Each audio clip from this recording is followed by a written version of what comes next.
Welcome to Garis TV channel. So nandito na naman tayo para silipin naman natin ang estimated salary ni Pinoy in Equatorial Guinea, Africa. So ito mga lods ay isa ding charity vlogger kaya supportan din natin ang kanyang channel.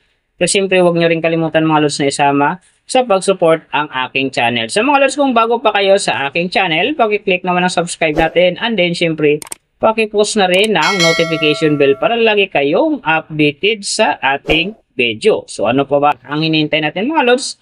Let's go!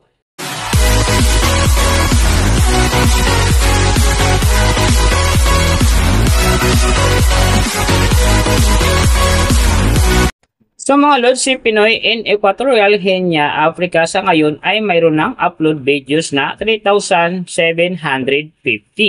And then mayroon na rin siyang subscriber na 607,000. So, may video views naman siya ngayon na 333,056,719.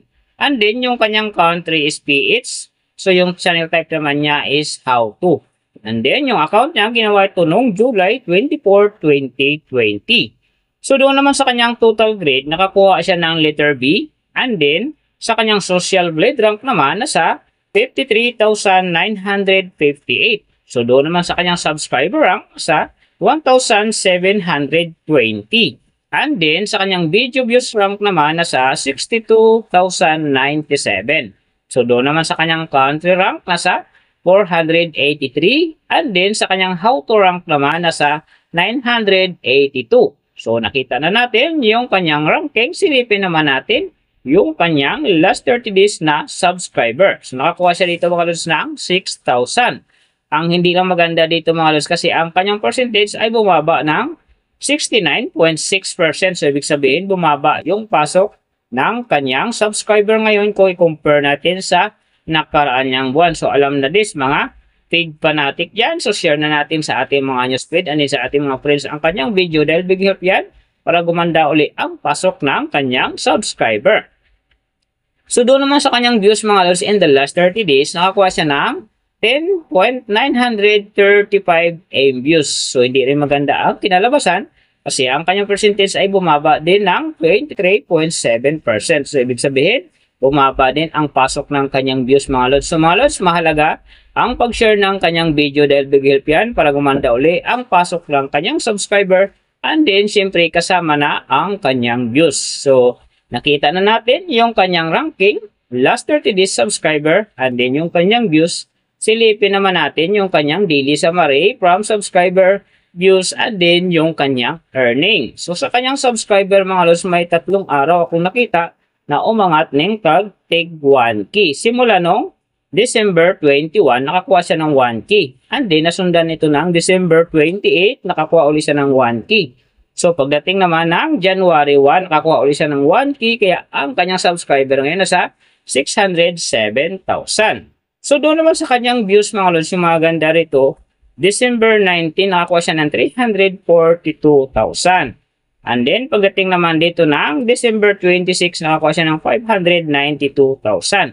So, pagdating naman ng December 29, nakakuha siya ng 419,000. And then, January 1, nakakuha siya ng 327,000. So, yan ang magagandang views na nakuha niya mga lods. Pero sinasabi ko, hindi yan ganun kaganda kasi nga, ang kanyang percentage dyan ay bumaba ng 23.7%. So, doon naman sa kanyang earning, tingnan natin dito yung December 20. So, sa kanyang low estimated, nakakuha siya ng $82. And then, sa kanyang high estimated naman, nakakuha siya ng $1,300. So, ang mga yan naman mga lods daily summary lang, mas maganda kung silipin natin yung naka-round off na from daily, weekly, and monthly para malaman na natin kung magkano na ngayon ang estimated salary ni Pinoy in Equatorial Guinea, Africa dito sa YouTube. So, unahin natin yung kanyang daily average. So, sa daily subscriber, nakakuha siya ng 200. And then, sa kanyang views naman, nakakuha siya ng 364,488. So, doon naman sa kanyang daily low estimated ng kanyang earning, nakakuha siya ng $91. So, times natin sa 57, mayroon siyang 5,187. And then, sa kanyang daily high estimated naman ng kanyang earning, nakakuha siya ng 1,500 US dollars. So times natin sa 57, mayroon siyang 85,500. So yan mga lods ang kanyang daily average. So pupunta naman tayo sa kanyang weekly average. So sa weekly subscriber, nakakuha siya ng 1.4K. And then sa kanyang views naman, nakakuha siya ng 2,551,416. So doon naman sa kanyang weekly low estimated ng kanyang earning, nakakuha siya ng 638 US dollars. So times natin sa 57, mayroon siyang 36,366. And then sa kanyang weekly high estimated naman ng kanyang earning, nakakuha siya ng 10,200 US dollars. So times natin sa 57, mayroon siyang 581,400.